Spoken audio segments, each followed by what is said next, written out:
Today on Vinyl Chef Steve, I'm going to show you how to make the most amazing Hatch green chili and cheese tamales quickly and easily using the KitchenAid stand-up mixer. Hello everybody, Vinyl Chef Steve here. Today is August 14th, 2022, and I'm going to show you how to make the best green chili with cheese tamales that you've ever tasted. Your family will be begging you to make these things for them. That's the only drawback. Because once you learn how to do this, all the people that don't want to learn how to do it but just want to eat them are going to be knocking on your door. Today, I'm going to show you how to make them a little bit quicker and a lot easier. And we're going to do that by using this. For those of you that have a KitchenAid mixer, you'll be the ones who benefit from this recipe today. So this recipe is generations old. I learned it from my late Aunt Diane, rest her soul, and she learned it from my grandmother, my Grandma Helen, rest her soul, and my Grandma Helen learned it from my Grandma T, that's Tia Rina, and rest her soul as well. So they're all together now making heavenly tamales. So this is saving me a lot of time, which means I can make more tamales. And that's what everybody wants, more tamales. I'm going to walk you through the process of everything. The chilies, the masa, the husks, and the cooking of these tamales so that it can be easy and less time consuming for you. Okay, so one thing you're going to need if you're making tamales is the corn husks. These so far have been the most consistent brand. My wife found these last year and they are dynamite.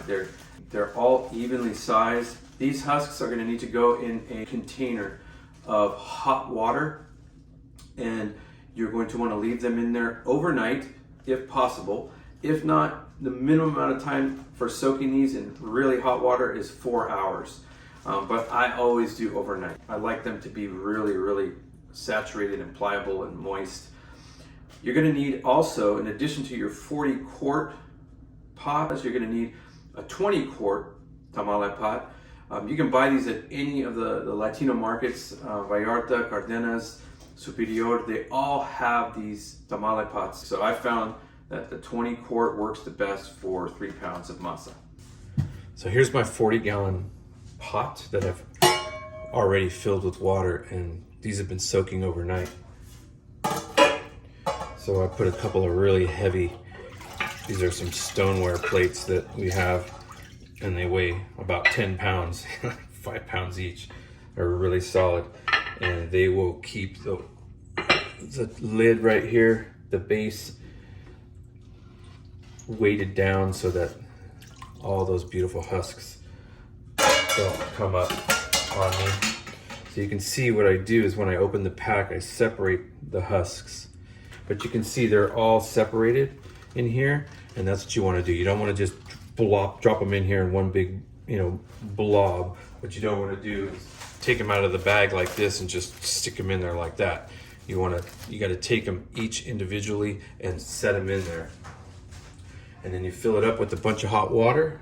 And once you get your hot water in there, you're going to put your base in there, push down to get some of that air out of there, and then you'll set your weight on top of the base, and then of course put your lid on, and then they'll be nice and moist and pliable when we're ready to roll. You're going to need a 32-ounce container of chicken stock. Oops, glad the lid was on. I recommend that you get a low sodium chicken stock so that you can season it yourself. We're going to reduce this down to 1.5 cups so that we can concentrate the flavor. And that flavor is going to go into our masa, and it's going to give the masa a beautiful flavor that you don't get in most tamales. We're going to make sure that there's some flavor in our masa. After you reduce your chicken stock, this is what you're left with. This nice, rich, concentrated broth. All I did here was, when I was reducing it, I smashed 1 clove of garlic and I put that in here. And I also have another little secret that I'll show you. This, my friends, is Hatch green chili salt. I actually seasoned my broth with this. It is called Desert Provisions.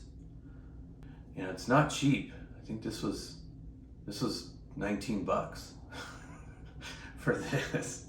Anyways, use it sparingly. So yeah, you don't have to season with this. You can just use regular salt if you want, or Lowry's if you like Lowry's. Just don't over salt it. The garlic clove, it does some good. You could even drop some oregano in here if you want to. The key is to reduce it down to that 1.5 cups from 32 ounces. That's that rich concentration of flavor. I'll show you how we use this when we make the masa. You don't have to do this. You don't have to buy chicken stock and reduce it down to 1.5 cups from 32 ounces. If you want to just buy some chicken stock in a can and that's, you know, pre-seasoned or whatever, just plain old chicken broth. And if you don't want to use chicken broth, you can use water or vegetable broth. Here's some other ingredients. Here's your masa. This is masa para tortillas. Masa for tortillas. This is just plain old masa for tortillas. So when you go to your local Latino market, that's what you ask for. Masa for tortillas. And this is a 3 pound, it's a little over 3 pounds, but we'll measure it before we start because this is almost similar to baking. And so some of the ingredients have to be precise. The masa is one of them. It'll be exactly 3 pounds that we're going to put into the mixer. You will definitely need some plastic gloves when you're handling your chili because the Hatch green chilies are hot. Lard. There's lard in tamales, yes, there's no way around it. The more lard, the better they taste. And that's just how they originated. So people that try and cut back and make healthy tamales, don't bother, just don't. We just use good old Farmer John lard, manteca, they call it. And you're gonna need just 1 pound. If you're gonna make green chili and cheese tamales, you better not skimp on the green chilies. There's nothing better than Hatch, New Mexico green chilies, I'm telling you. I also have a video on the easiest way and the cleanest way to process your chilies when you bring them back from the chili roasting market. And you have all these, you know, you have 25 pounds of freshly roasted Hatch chilies and they have all that black char all over them. And I have a video that shows you how to get it off very easily and correctly. And then how to seed them and get all the seeds out because you have to seed these chilies. It's nasty to bite down on these seeds that are in these chilies. Yeah, as you can see, these chilies are just absolutely beautiful. I mean, they're gorgeous and thick and fresh, and there's just nothing like them. 20 roasted and peeled and seeded Hatch, New Mexico green chilies, right there. That's what you'll need for this recipe. 20. Roasting 2 small heads of garlic, or you can roast 1 large head of garlic if you got bigger heads. These are pretty small. Let me tell you something about garlic. The fresher, the better. I'm going to show you up close how a head of garlic should look. This right here is a good sign. It's just really tight. All right, that is fresh. Basically what you're going to do is you're just going to squish down on it, turn it upside down, squish down on it, break it up a little bit, and then you're going to take off all that outer paper there, and you're going to do this to both cloves, or both heads of garlic, I'm sorry, and then you're just going to peel off the cloves individually like this. Just take them off. We'll leave them in the skin. We'll get both heads cracked open. You take a piece of foil, take your garlic cloves, throw them on the foil, take some olive oil. You're gonna drizzle some olive oil over them. They're good and moist. Just toss them around in there. Try to get them, everybody touched by the oil, anointed. This is a garlic anointing with fully olive oil. Yes. Oh, yes. All right. So they're nice and coated.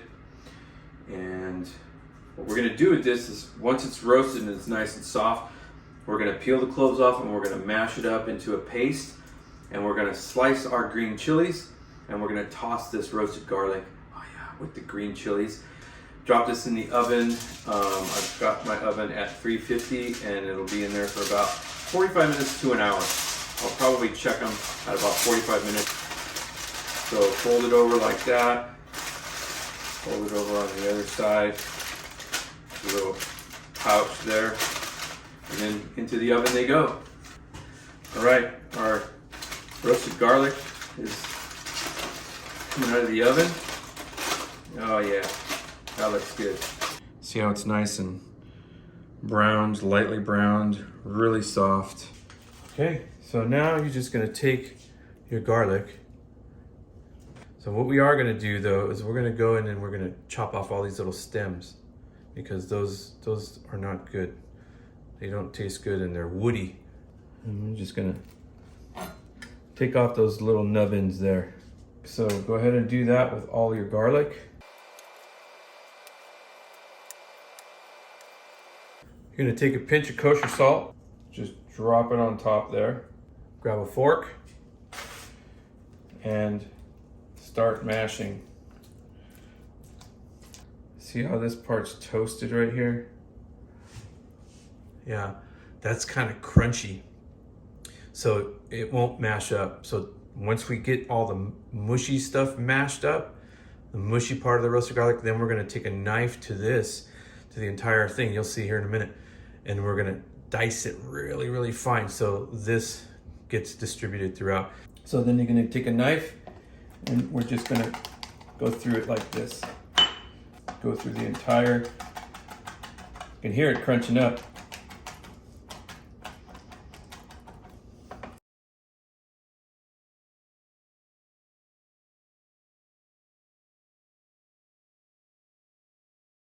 Now we're gonna toss this with our green chilies. All right, so we're gonna take our Hatch green chilies and we're gonna just kind of tear them into strips about like that. So we're gonna do that to all the chilies. So we've got our Hatch green chilies all slivered up here. There's all of our roasted garlic. Just drop it in there. There's gonna be enough salt in the cheese and the masa. No salt necessary for this process. So once we get the roasted garlic in there, you're just gonna start literally massaging it around and working it through these chilies. So you can see I've got the garlic just all worked in there and the chili just has this really, really nice coating of roasted garlic on it. See that? Probably can't even see it, but man, I'm telling you, you're gonna taste it. Okay, so we're gonna use, get it? Okay, so Oaxacan queso from El Mexicano is delicious and it's a melting cheese, so it melts real nicely. It's already kind of conveniently packed and shaped, so we just have to cut it really in pieces and put it in our tamales when we're assembling them. All right, this is a 15-ounce packet and I bought 2 of these just to be on the safe side. If you can't find this, just find some kind of Oaxaca cheese. This recipe, I like the Oaxacan cheese. It comes in convenient pieces like this already that really all you have to do is just cut in half. And that's ready to go into a tamale. Very important, make sure your lard is room temperature. Okay, another key ingredient here is gonna be some Hatch New Mexico green chili powder. You can use mild, medium, or hot. I opt for the hot. And this is fresh, brought this back from New Mexico. You can buy it online. For this recipe, you'll need at least 3 tablespoons. This is definitely a key ingredient to go into the masa to flavor the masa so that we have green chili flavor going throughout the tamale. Hot tip here. This is your pot that you're gonna put your tamales in, and you need to fill it up with water to this, below this line, this little hump, this ridge. This way you pre-measure how much water is going to go in there by doing this. So we're gonna fill it up to where we want it to be throughout the boiling process. That's about good right there. And then pour it into another vessel.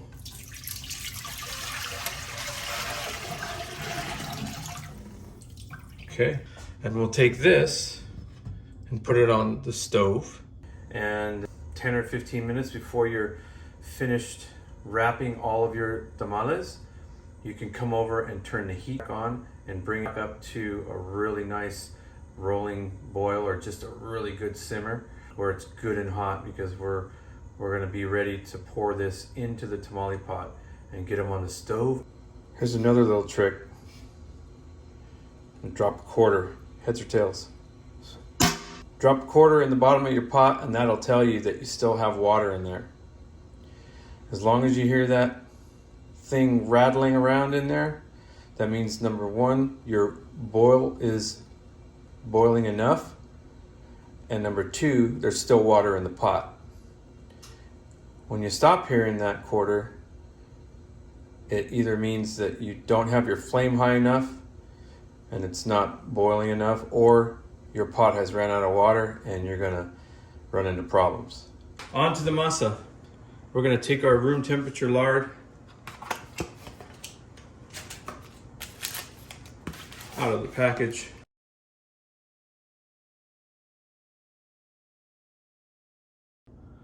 Ready to prepare our masa in our KitchenAid stand-up mixer. We're gonna drop in our lard. See why having it room temperature is important, because it creams it like it would cream butter. So we'll get that in there. Put this down. Get it turned on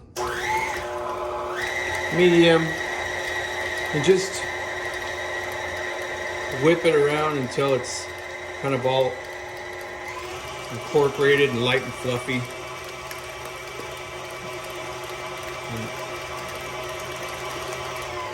Okay, see it's kind of nice and spread throughout. You're going to be adding the masa in chunks. What I do is I just drop chunks in like this. Put them around over there. Turn on the mixer. Slowly mix it in. So I'm just gonna drop it in chunks like this until it's all worked in.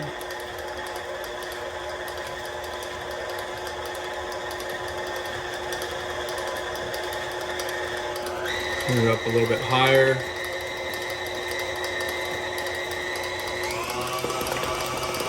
Turn it on high. Almost done. Still adding it piece at a time.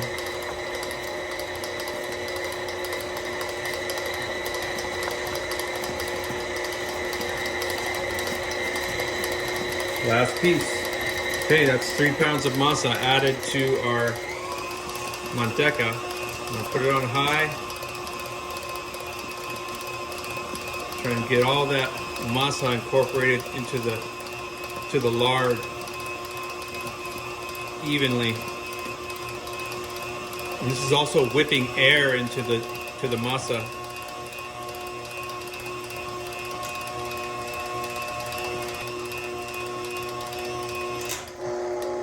Turn it off. Now we're going to scrape down the sides. This is where you're going to add your salt, about 3/4 of a tablespoon, kind of evenly Put in half. And get that whipped in or worked in.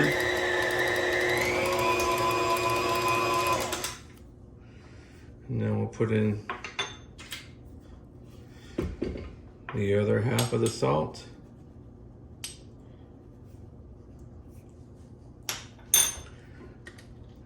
Get that worked in.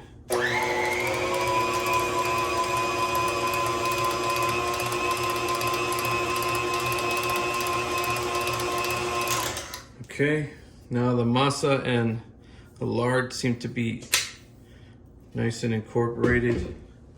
Now we're gonna add our liquid, where we have our cup of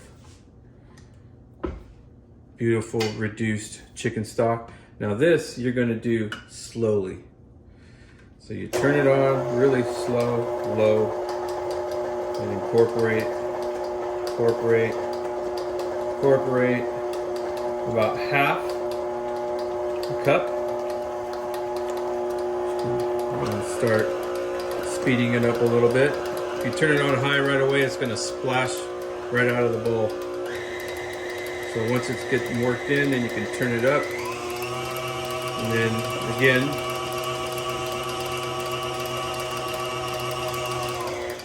okay, I'm gonna scrape it down again. I'm gonna turn the bottom if you can, because it does, these mixers don't always get everything. Put down our mixer, and we're gonna put in the rest of the liquid. Again, remember, slowly.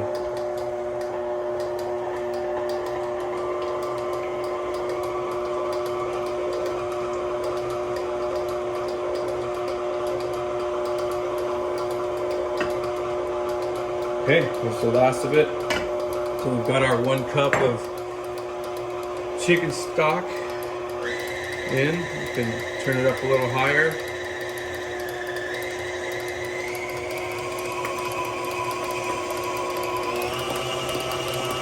All right, now we're just gonna let it whip on high.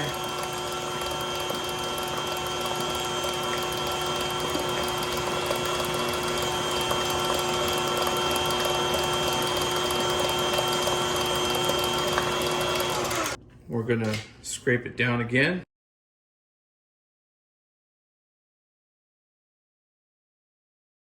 And lastly, we're gonna put in our green chili powder to our masa. So this, I recommend you be very careful, put it on low. Because if this powder comes back in your eyes or in your face, you're gonna be not happy. So I just literally gently do all 3 tablespoons like this.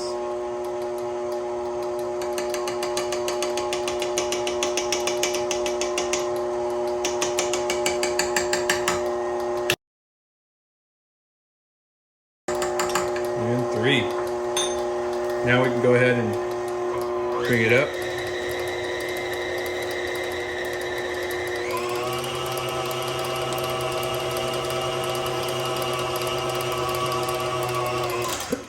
See, it's still coming out of there, choking me. All right, we're gonna do one more scrape down here. So you really wanna turn the bottom up, because sometimes like that chili powder and stuff doesn't get all the way mixed down to the bottom. So that's why we always do a little manual mixing. At this point, you can taste your masa. You can literally go like that. That tastes really good. So this is about ready to start spreading, but we're gonna whip it some more.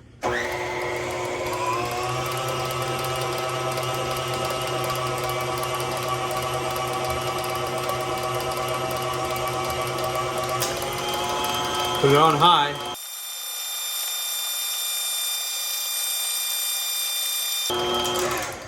Okay. I'd say we're good. This looks perfect. If you want to scrape off all your masa off of your paddle here.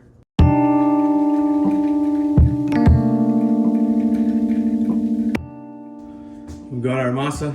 It's done. It's ready.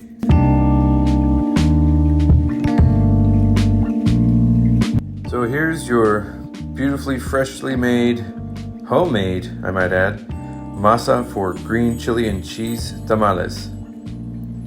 You don't want it to dry out. So just loosely like that.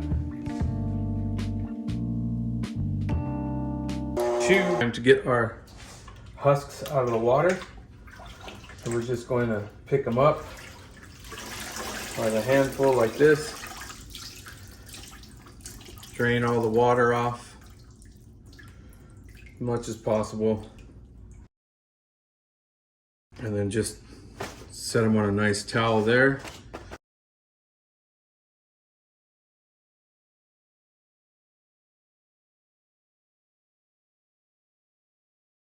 Okay, setting up the inside of your pot, preparing to start loading up our tamales.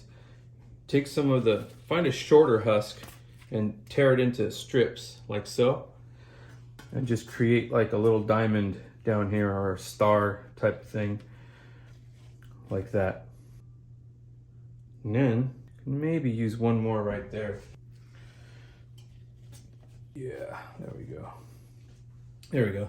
So what that does is that creates a grip, something for the tamales to grip on. Then you're gonna put a bowl in the center like that. And then we're gonna build our tamales around that. All right, so here's your tamale making station setup. You've got your husks over here. You've got your chilies right here. You've got your cheese sectioned and ready to put inside the tamales. There's your masa. There's a towel to blot dry any excess moisture on the husks. I do use a spoon to put the masa on the actual husk, and then I spread with this right here. This is a spreader.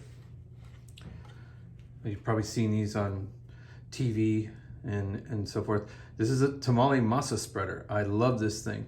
So I will use a spoon to take the masa from the bowl and put it on the husk, and then I will continue to spread the masa on the husk with that. So one of the most important things you can learn about making tamales is which side of the husk to use. There's two sides. There's a side that's smooth, where you don't feel the silks, and then there's a side where you can really feel the silks and you can hear them. Hear that? So you want to spread your masa on the smooth side. Just remember, spread smooth. Otherwise, your tamales will stick to this. They'll be harder to roll out of the husk once they're done. You dry it, blot it dry on the towel and on the inside. And remember, smooth side up. That's where you want to put the masa, on the smooth side. Take your masa, 2 good sized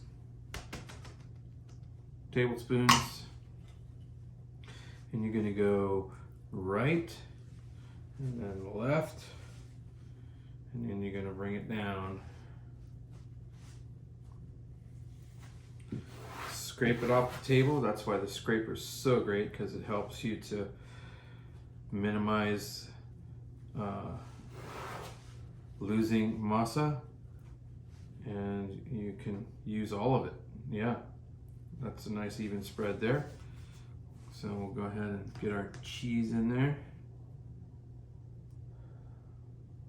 I'm gonna separate this one and bring it up a little bit here. Okay, and let's get some nice pieces of chili in there.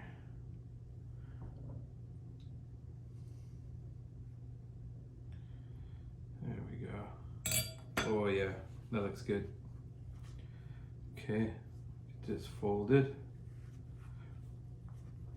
and square it off a little bit, push it down, and again you want the seam on the inside and the fold on the inside. You're going to fold it where the seam is, okay? And then pinch it off a little bit at the bottom, just pinch it.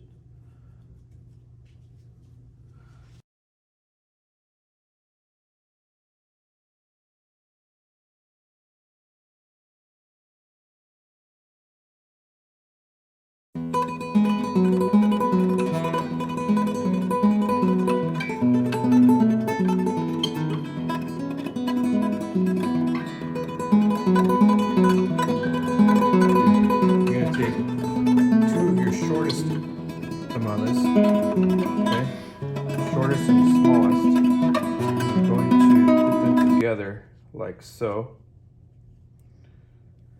and make them stand like that. Then I'm going to come out this way and this way and place one on each side of your tower, okay? Behind those.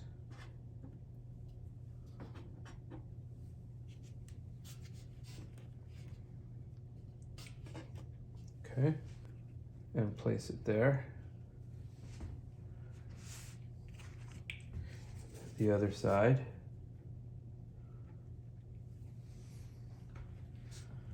Then you're going to go behind those.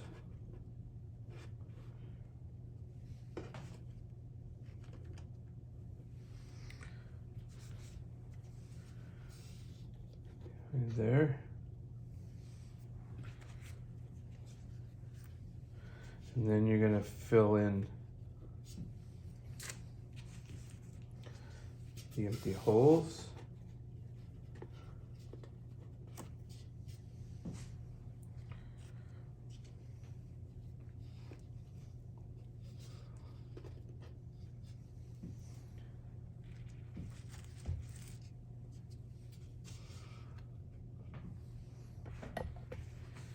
See how I did that? And then just kind of come behind and fill in the gaps wherever you can.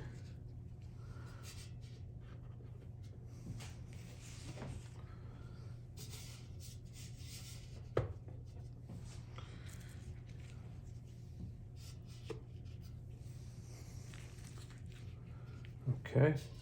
Looking good. I would say that's a pretty good stack. See that? Now you might be noticing there's some tamales that actually don't look like green chili and cheese. That's an experimental tamale there. I made 6 experimental tamales. The rest are the green chili and cheese. And if this experimental tamale pans out, I will share this recipe with you. Now I'm going to show you how to get these cooking. Hopefully you've got your quarter in the bottom of the pot, like I showed you earlier. And this is where your moist corn husks come in handy here too. So what we're going to do is we're going to take these and we're going to just drape a few over the tamales, like so. Then from there, what you're going to do is you're going to take this kitchen towel and you're going to soak it. You're going to dip it in that hot water that you have. Taking some tongs like this, and I'm going to dip it straight in the hot water. Just like that.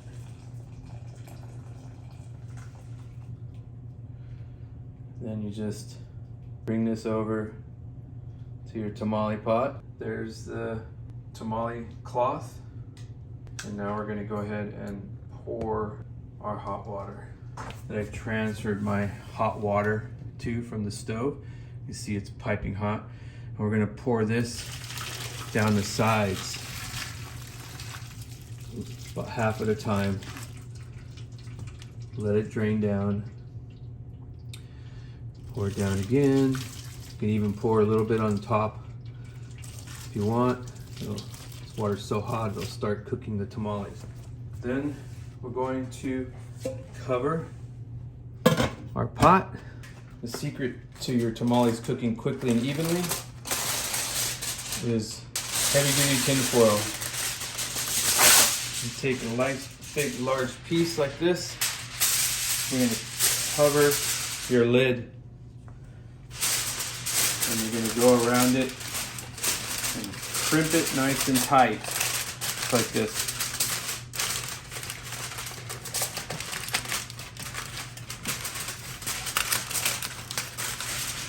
This will make sure that your tamales cook fast and evenly, because none of the steam will escape.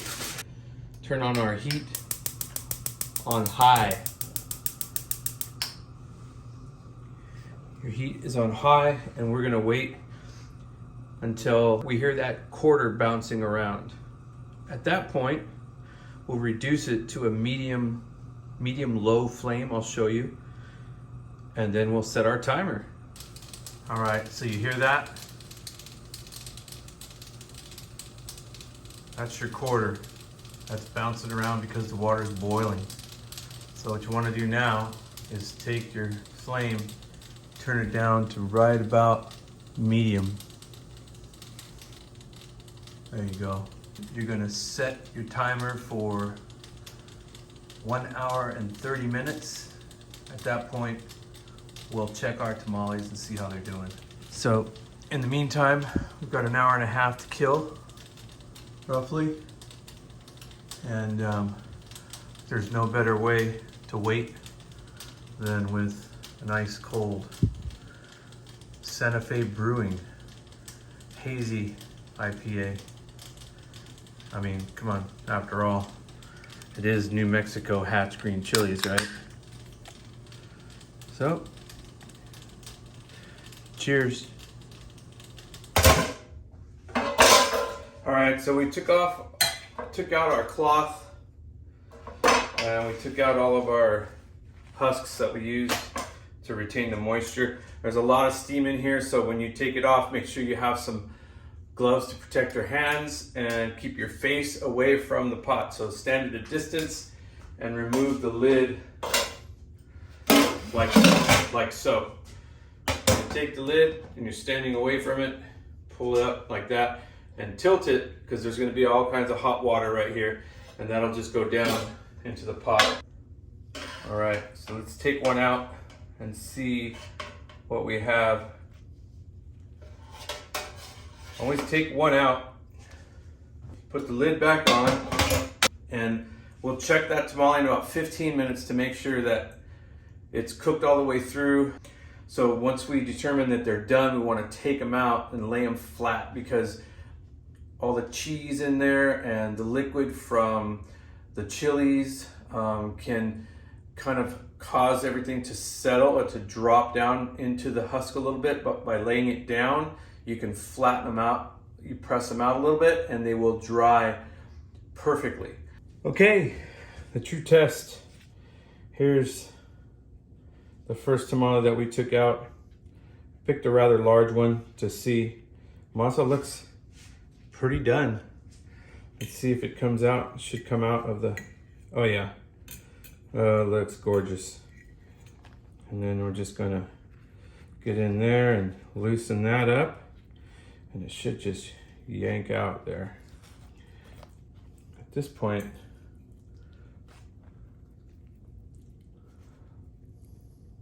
yeah, oh God.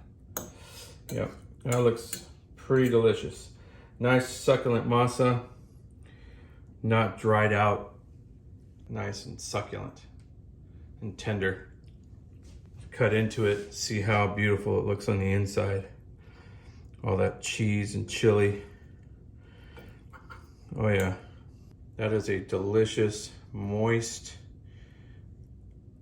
tender, cheesy green chili with cheese tamale. Man, you get a bite of beautiful cheese. The cheese actually turns yellow because of the chili. It's white when it goes in, and it's yellow when it comes out. So that's your green chili and cheese tamale that your family will be dying for you to make for them every holiday season. Before I do that, oh heavens, I can't wait for you to make these. They're so delicious. You take them out and you maybe push down on them just a little bit. If they balled up at the bottom, just push up.